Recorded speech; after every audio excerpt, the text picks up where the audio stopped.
Então, é o seguinte, gente, a ideia hoje é nós terminarmos a unidade que fala da Grécia, a primeira unidade, né? Nós temos ali 2 unidades que falam da Grécia e 2 unidades que falam do Império Romano, certo? Por quê? Porque a apostila divide a Grécia nos primeiros aspectos políticos, econômicos, né?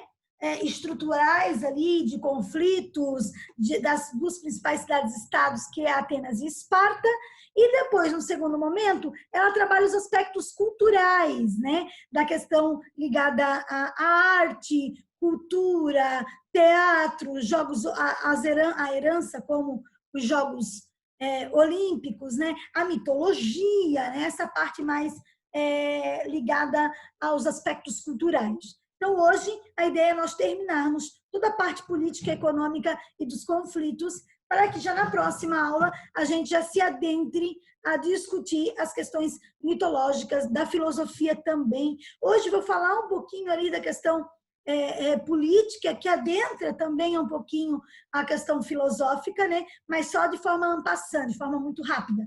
E aí, depois, na próxima unidade, ou seja, na próxima aula, o objetivo já é efetivar essa discussão ligada à filosofia, aos aspectos culturais, certo? Vou compartilhar minha tela agora, nesse momento. Vocês vão deixar de me ver aqui toda caipirosca. Vamos lá.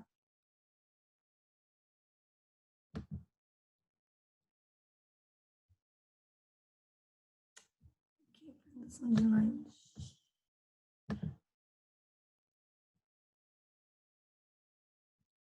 Deu?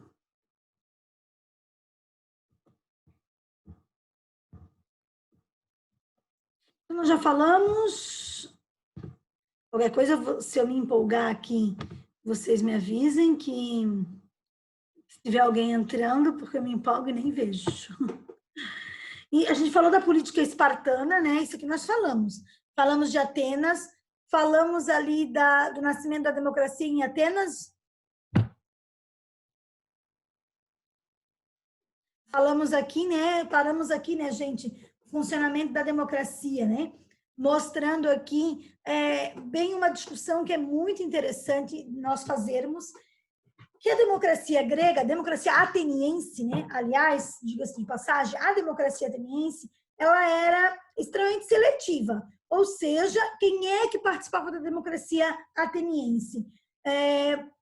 Homens, então mulheres não participavam, já para começo de conversa, homens que fossem filhos de pai e mãe atenienses, estrangeiros, escravos, mulheres, né? Não tinham direito a participar. Então, os cidadãos, era considerado cidadão, 13% aí da sociedade. É claro que alguns livros vão mostrar 14%, 15%, outros 10%, enfim.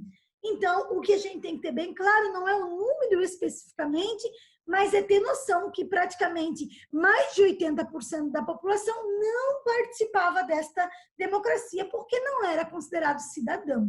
A palavra cidadão, ela é uma palavra grega que significa, a etimologia da palavra, a origem da palavra, é morador da cidade, ou seja, aquele que mora na cidade, aquele que mora na polis, né?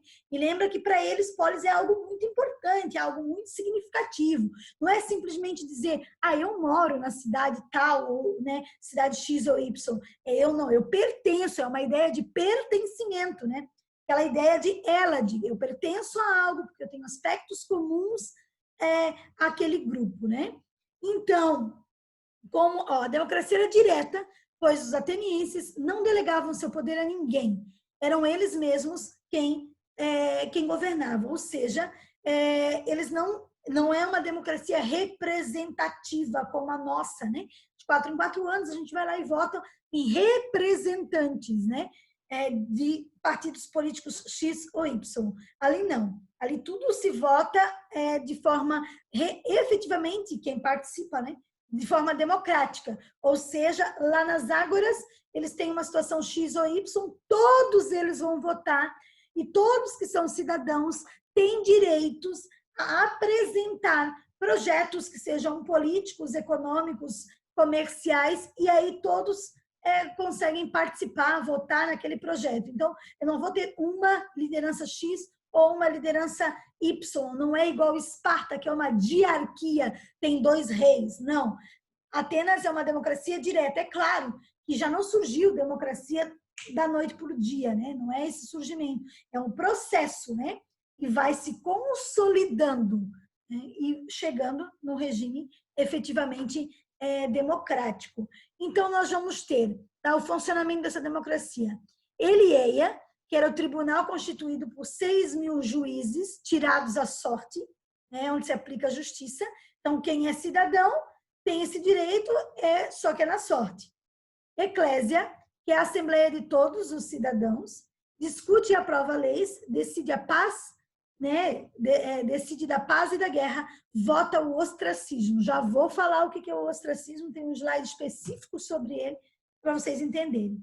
Então, o que é importante a gente falar, tá, é que a eclésia, então, na discussão democrática, é a mais importante, porque ela é a assembleia onde são votados e são discutidos todos os projetos para Atenas, certo? Tudo passa pela eclésia, né? E aí, da eclésia, nós temos a bulé, que é os 500 membros também tirados à sorte, eles é que aconselham e preparam todo o trabalho da eclésia, então todos participam. Vejam que não é tirado na sorte, efetivamente, porque todos têm esse direito. E aqui existe uma rotatividade, tanto da Elieia quanto da bulé. Tem uma rotatividade, então fica por um tempo, depois eles tiram a sorte novamente e veem quem vai. Os magistrados, certo? Aí dentro dos magistrados nós temos os arcontes e os estrategas, né? Também são tirados à sorte, também têm funções judiciais e religiosas e chefes do exército. Então, os magistrados não se importem em ter que discutir esses conceitos, tá? O que é importante aqui, em termos conceituais, que vocês não podem esquecer, a eclésia, que é a Assembleia Popular, onde tem participação efetiva e direta dos cidadãos atenienses.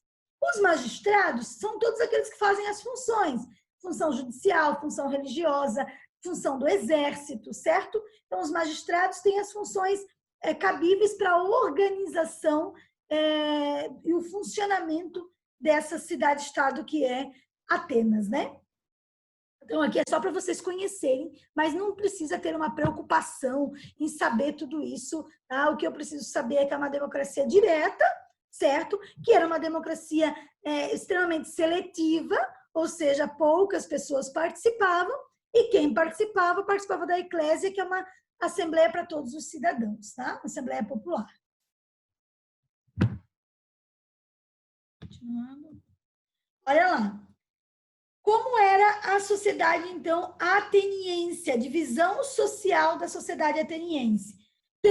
Percebam novamente que uma pequena parcela da população é cidadã. Os homens livres, com mais de 20 anos, filhos de pais e mães atenienses, eram ricos, tinham escravos, tinham terras, né? Eles tinham os únicos que tinham direitos políticos. Então, esses são os cidadãos. Aí nós temos metecos e escravos. Esses 35% é escravos e servos, lembro vocês novamente, tá? Os metecos são homens livres, então, esses homens livres são comerciantes, são artesãos, né? Eles são naturais de outras pólias e vêm morar em Atenas, né? Eles não têm direito nenhum político, tá? Eles tinham que pagar impostos e eles tinham que prestar serviço militar. Se Atenas entrasse em algum conflito, eles eram obrigados a prestar o serviço militar, né? O restante ali da população, percebam que é menor número, então eu tenho aqui a diferença entre Atenas e Esparta, tem essa característica. Em Esparta, servos, escravos, e muito mais servos, na verdade, do que escravos, e aqui também entra a servidão, certo? E a escravização em menor número. Então, escravos trabalhavam para sustentar a polis, né? Ou a pólia, né? Eram geralmente bem tratados e podiam ser prisioneiros de guerra e vítima de pirataria. Uma coisa bem interessante para a gente demarcar aqui e ter bem claro é que quando eu falo em escravidão no Egito ou na Grécia Antiga, por exemplo, ou no Egito e na Grécia Antiga, em Roma, o negócio ferve mais um pouco. Mas vamos falar de Egito e Grécia Antiga. E quando eu falo de escravização ou de escravidão na Idade Moderna, a que a gente mais discute, que é a busca lá pela mão de obra escrava no continente africano, ou seja, a ideia de mercadoria, ela é da sociedade moderna.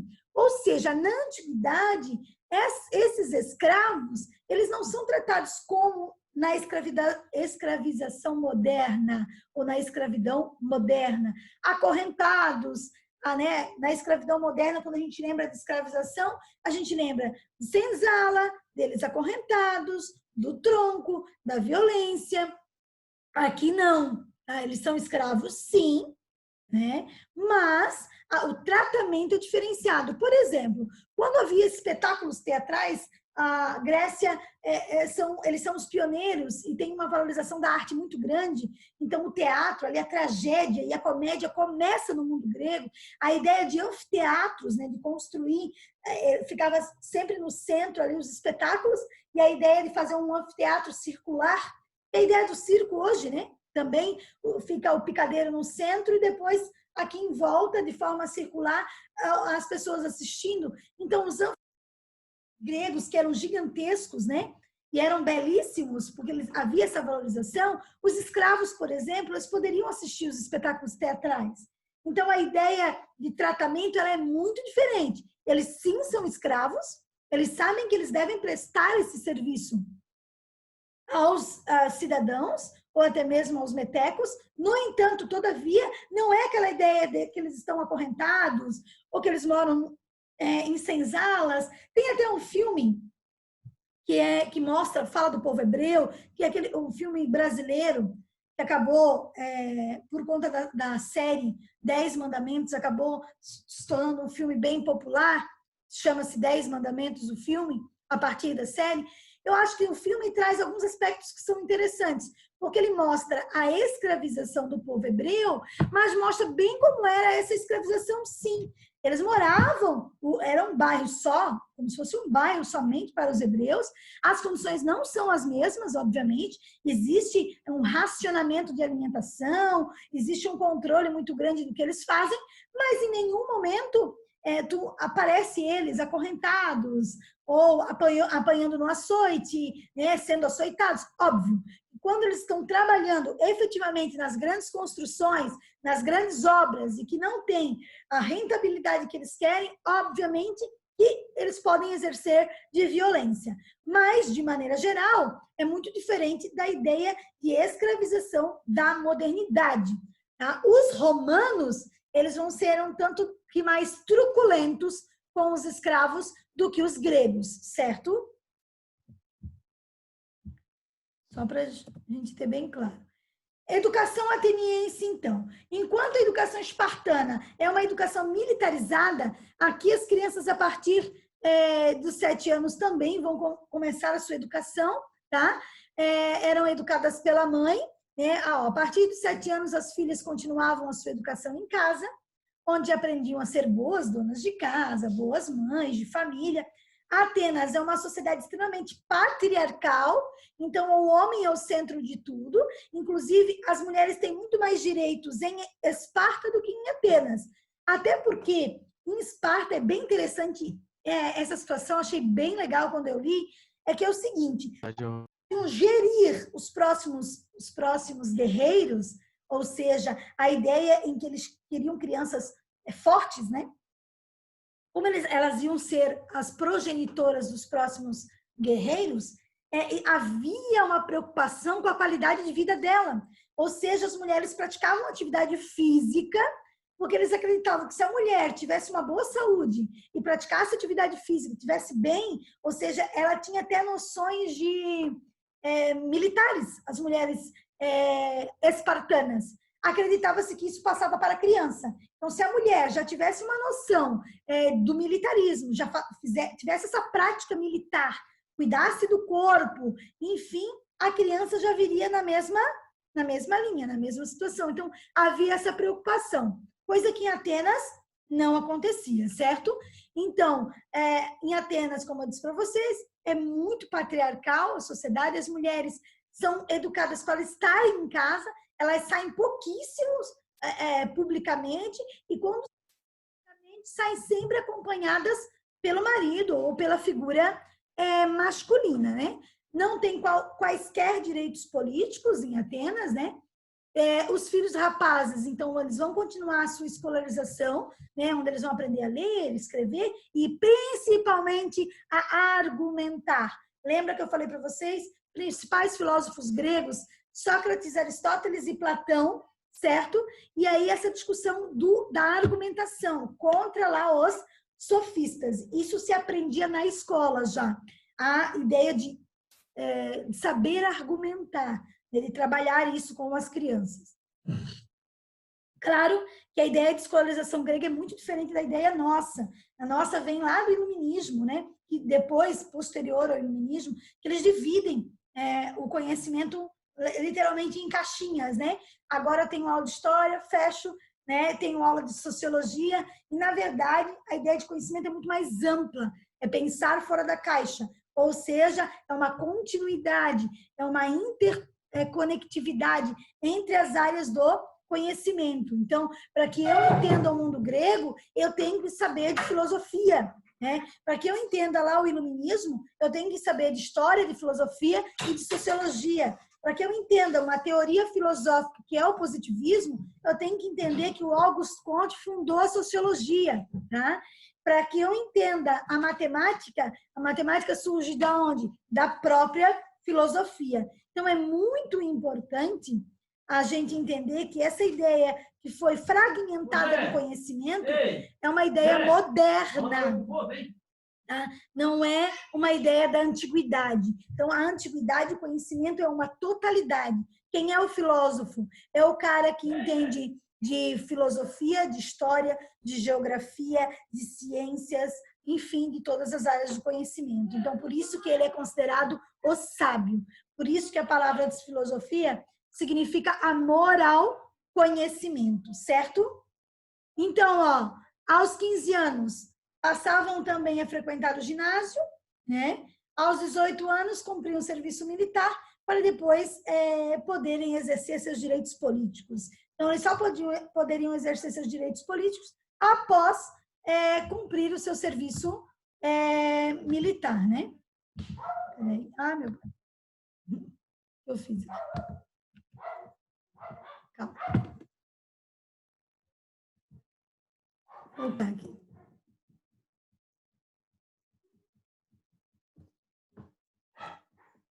Aqui. Então, olha só, gente. Então, ali, ó, recapitulando tudo. Antes de recapitular, só deixa eu mostrar para vocês aqui o que era o ostracismo, tá? Ostracismo. Quando os atenienses consideravam que determinado cidadão era uma ameaça para a democracia, ele era submetido a uma votação. Os eleitores escreviam o nome dessa pessoa num pedaço de cerâmica, que era chamado de óstraco, né? Do grego, e o sujeito que tinha o nome mais votado era condenado ao ostracismo. Isso significava que ele deveria se afastar, tipo, vazar, como se fosse exilado, né? De Atenas por 10 anos.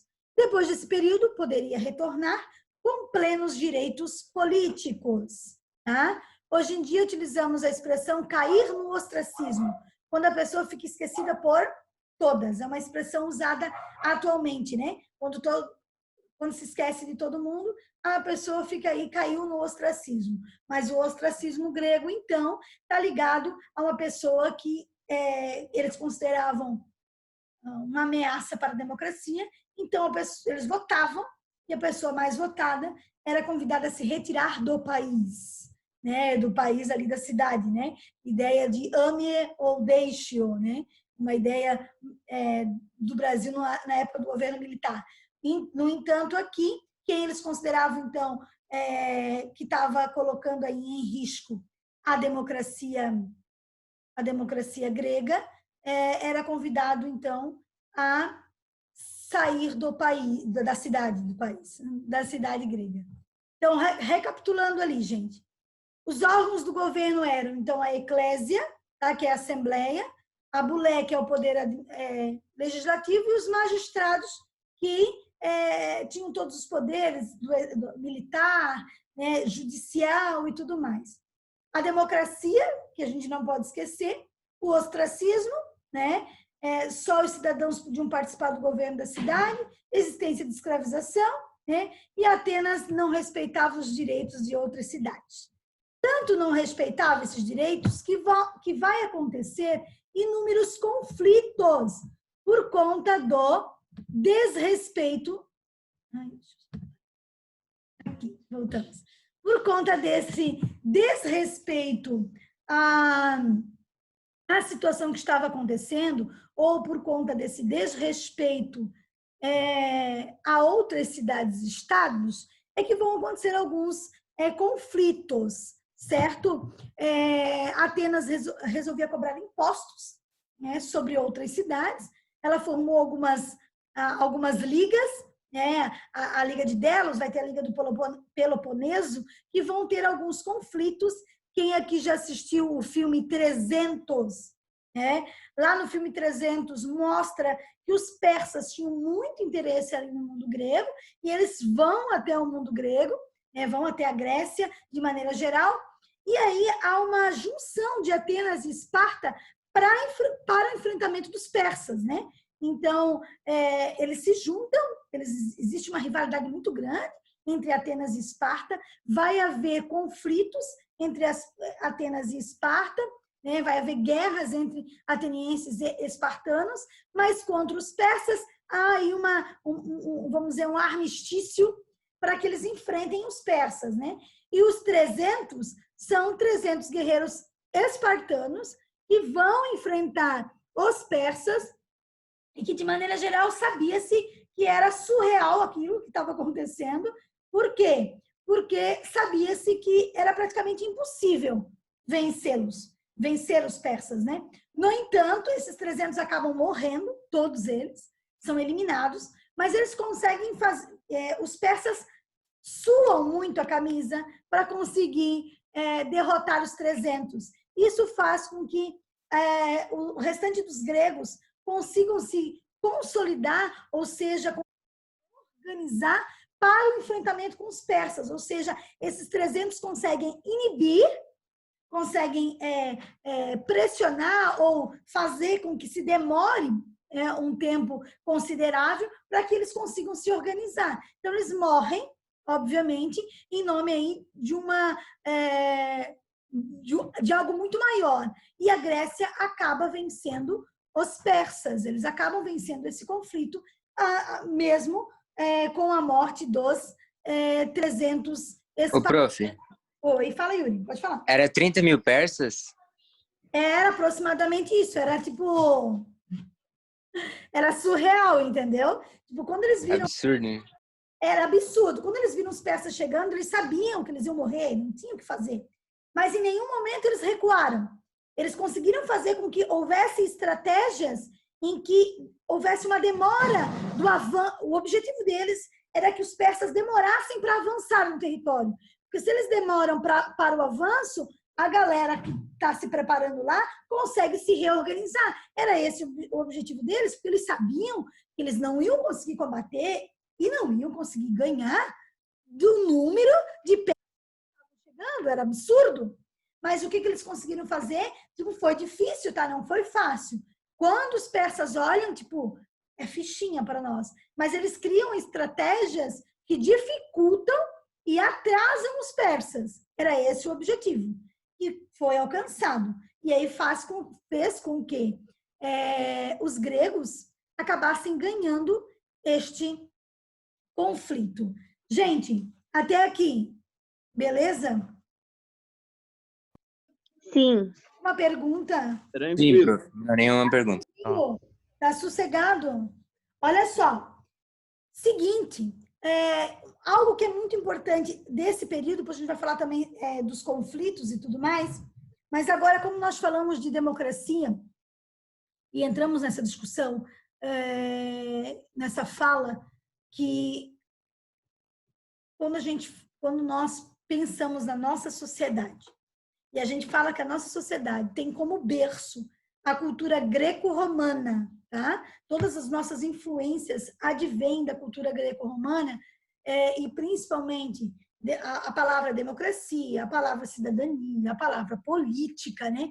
Que na sua origem, na sua etimologia, surge lá no mundo grego, apesar de ser uma democracia, uma cidadania, né? E uma política restrita, ela acontecia de forma direta para quem participava. Por mais que nós possamos fazer nossas críticas a esta democracia, que mulheres não participavam, estrangeiros não participavam, ou que quase 80% da população não participava, né?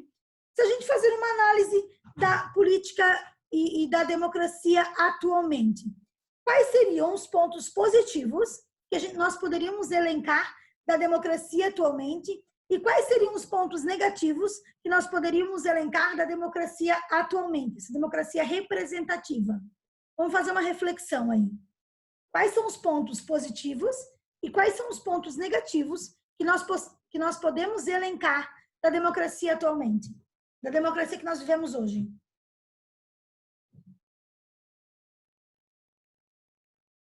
Uma reflexão.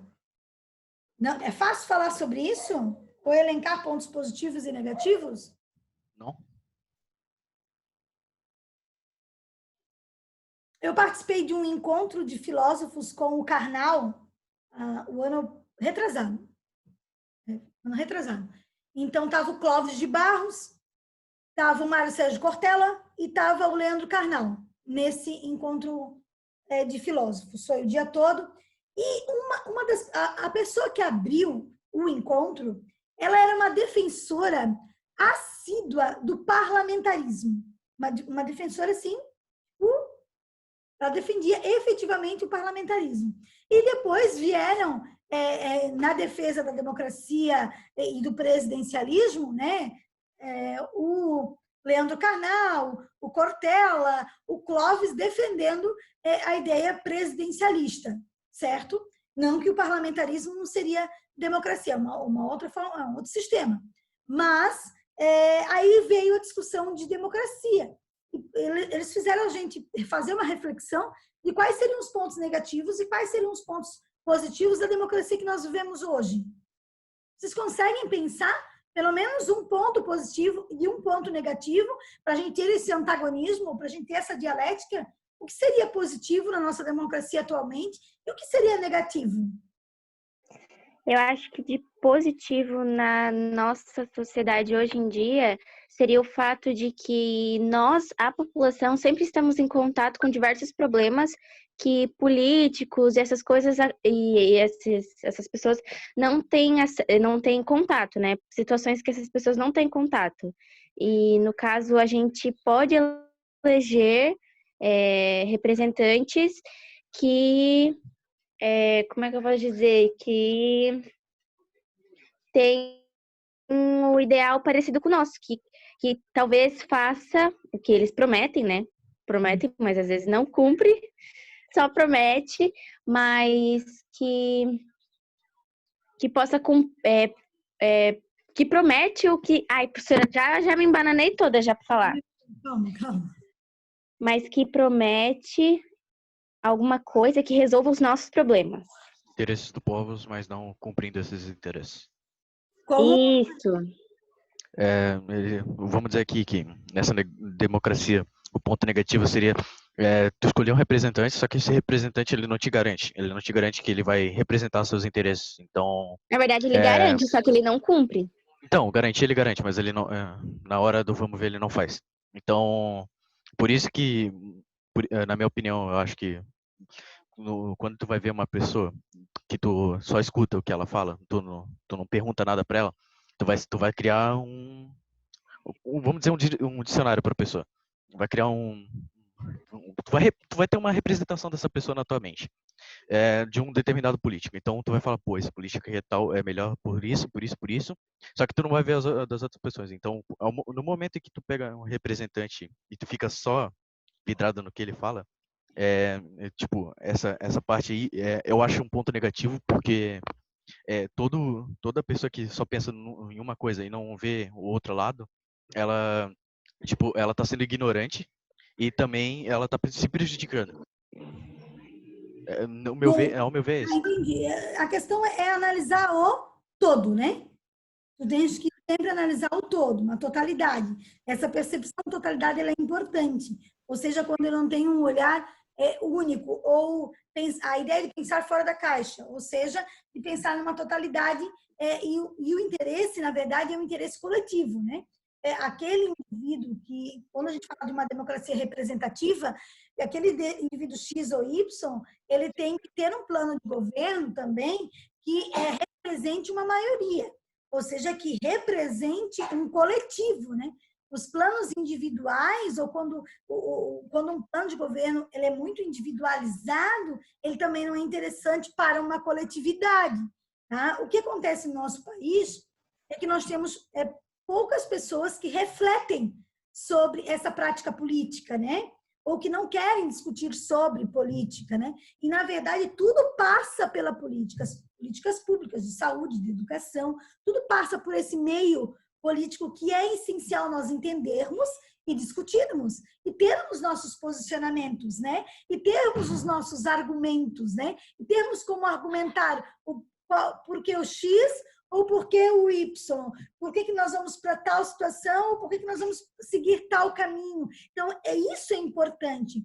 E isso no nosso país, ele é muito fraco ainda, infelizmente, certo? A gente não tem essa discussão política efetiva acontecendo, tá? E é isso que a gente lamenta, tá? Então, na verdade, política é o que eu faço no meu dia a dia, é a minha ação cotidiana, tá? É diferente de politicagem, são duas situações totalmente, diferente de falarmos de partidos políticos. Podemos discutir política, porque política é essencial para termos qualidade de vida, né? Então, o que elenca termos saúde, educação, lazer, né?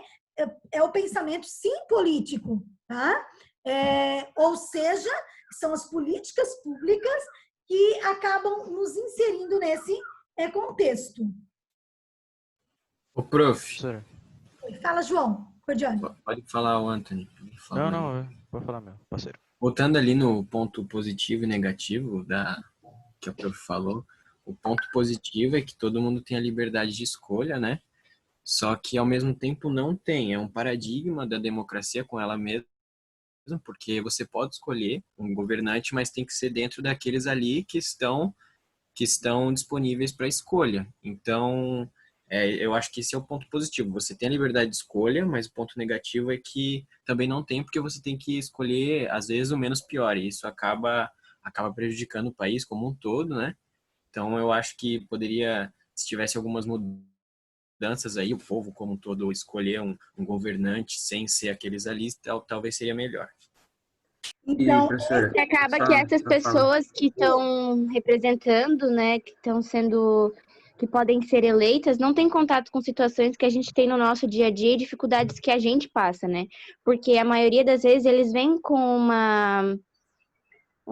a maioria das vezes, não todas as vezes, mas a maioria das vezes eles vêm com uma classe social mais alta e ficam com uma classe social mais alta ainda quando entram para a política. Não é nem por isso, porque no Brasil tem um grande problema nas escolas e a parte da educação, porque as pessoas elas entram no mundo político depois de 16 anos ou 18, depende da pessoa, sem saber o que é política mesmo. Então ela não consegue ter um pensamento e uma análise do que pode acontecer.